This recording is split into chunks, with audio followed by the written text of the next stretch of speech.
మానవులు ఈ రోజున వారి యొక్క జీవితాల్లో ఎదుర్కొనేటటువంటి ప్రధానమైనటువంటి సమస్యల్లో చింత అనేది ఒకటి.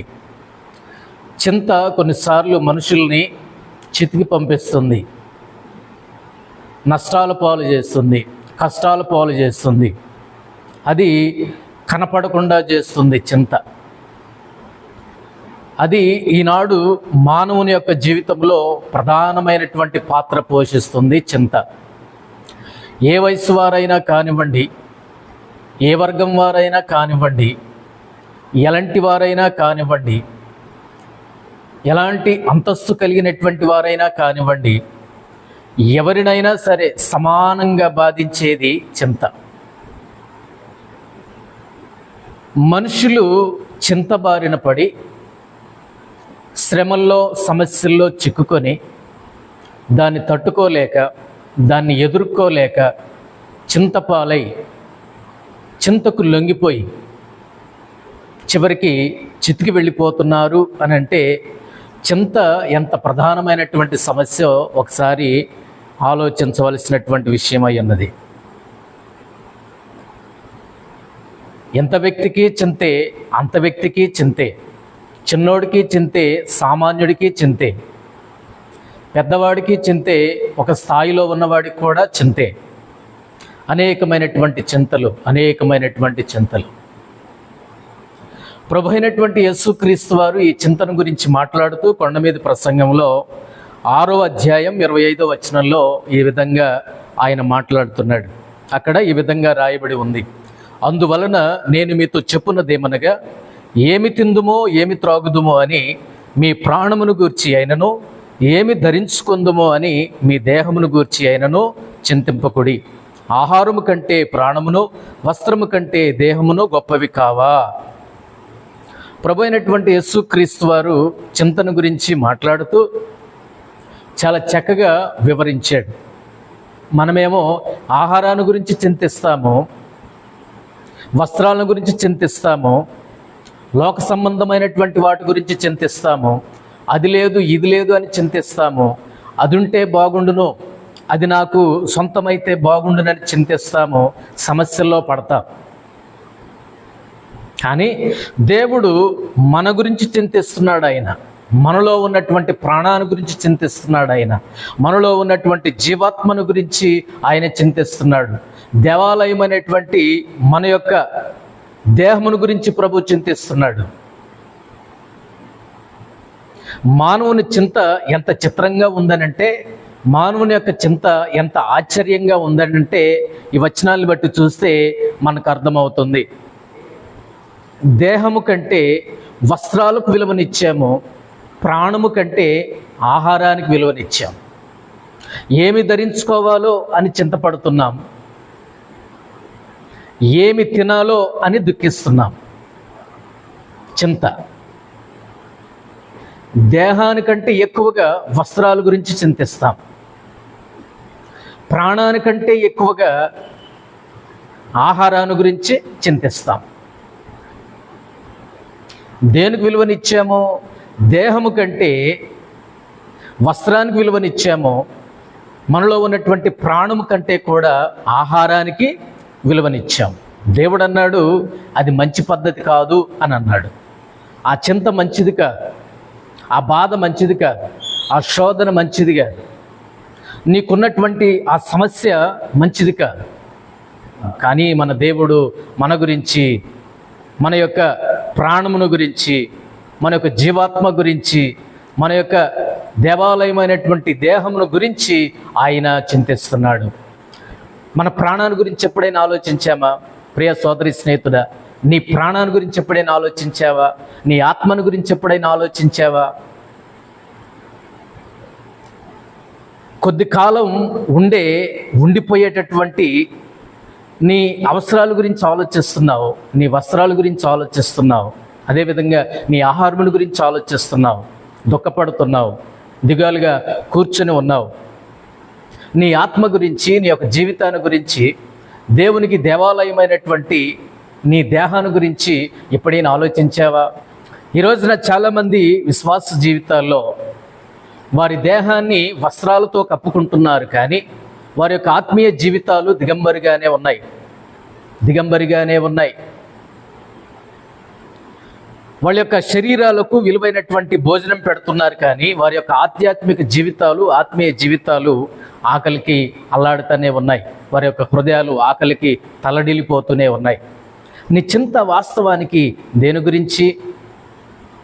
నీ చింత నిజానికి దేని గురించి? నువ్వు దేని గురించి ఎక్కువగా చింతిస్తున్నావు? దేహము కంటే వస్త్రాలకు విలువనిచ్చావు, ప్రాణము కంటే ఆహారానికి విలువనిచ్చావు. కానీ నీ ఆత్మ గురించి ఆలోచించట్లేదు, నీ ప్రాణమును గురించి ఆలోచించట్లేదు.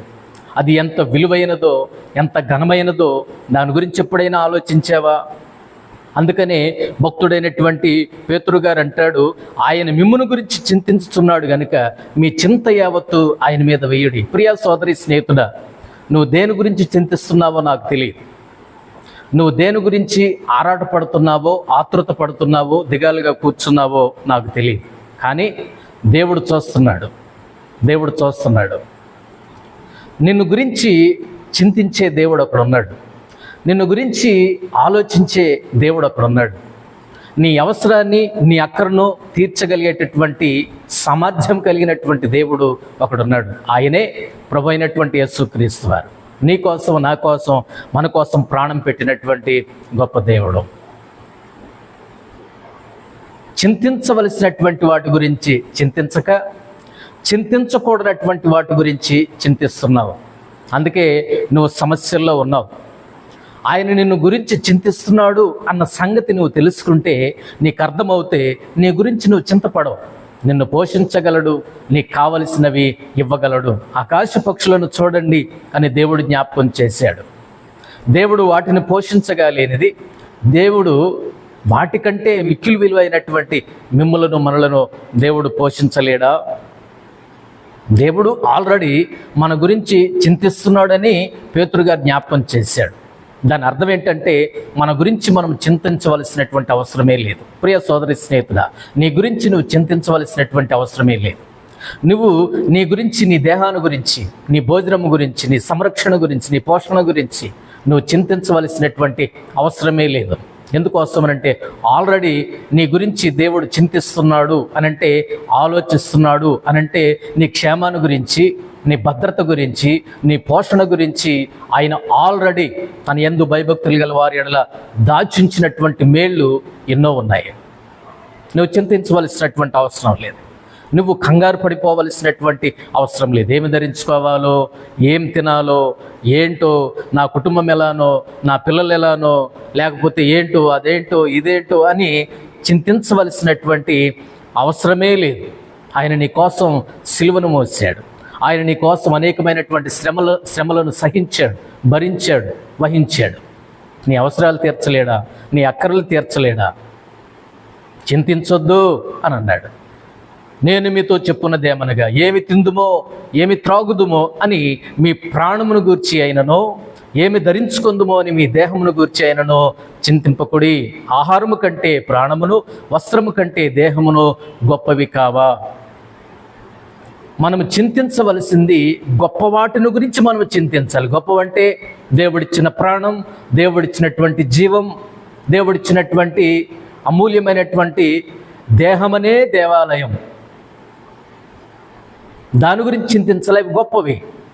కానీ మనం దేని గురించి, గొప్పవి కాని వాటి గురించి మనం చింతిస్తున్నాం అనంటే, వస్త్రాలు, ఆహారము, లోక సంబంధమైనవి, తాత్కాలికమైనటువంటివి, ఇహ సంబంధమైనటువంటి వాటి గురించే కాలయాపన చేస్తూ సమయాన్ని వృధా చేసుకుంటున్నాం, చింతిస్తున్నాం, సమస్యల్లో పడుతున్నాం, చివరికి చితికి వెళ్ళిపోతున్నాం. ఆ ఆశలు నెరవేరకపోగా ఆ చింతలు సమస్యలుగా మారి, ప్రాణాంతకంగా మారి మనలను బలిగొంటున్నాయి, బలి తీసుకుంటున్నాయి. ప్రియా సోదరి, స్నేహితుడా, నువ్వు దేని గురించి చింతిస్తున్నావు? నీ ప్రాణాన్ని గురించి ఆలోచించు, నీ జీవాన్ని గురించి ఆలోచించు, నీ జీవాత్మ గురించి ఆలోచించు. దేవుని దేవాలయమైనటువంటి నీ యొక్క దేహాన్ని గురించి ఆలోచించు. దేవాలయం అది, దేవుని దేవాలయం. నీ దేహాలయమే దేవుని యొక్క దేవాలయం. దాని గురించి ఆలోచించు. నీ రక్షణ గురించి ఆలోచించు. నీ ఎదుగుదల గురించి ఆలోచించు, నీ ఆత్మీయ జీవితాన్ని గురించి ఆలోచించు, దేవుని మీద ఆధారపడటాన్ని గురించి ఆలోచించు, దేవునిలో సాగటాన్ని గురించి ఆలోచించు. అయ్యో, నేను ఎదగవలసినంత స్థాయిలో క్రైస్తవ జీవితంలో, విశ్వాస జీవితంలో ముందుకు సాగలేకపోతున్నాననే దుఃఖించు. దాని గురించి ఆలోచించు. నీ పిల్లల గురించి ఆలోచించు, నీ భర్త గురించి ఆలోచించు, లేకపోతే నీ భార్య గురించి ఆలోచించు. అంతేకాని అనవసరమైనటువంటివి గొప్ప వాటి గురించి మనం చింతించకపోగా తాత్కాలికమైనవి, అశాశ్వతమైనవి, లోక సంబంధమైనటువంటివి చిన్న చితక వాటి గురించి ఆలోచించుకుంటూ కూర్చొని గొప్ప వాటి గురించి ఆలోచించక, దుఃఖించక మనం ఏమైపోతున్నామనంటే చితికి వెళ్ళిపోతున్నాం, సమస్యల్లోనికి వెళ్ళిపోతున్నాం. అది చాలా బాధాకరమైనటువంటి సంగతి.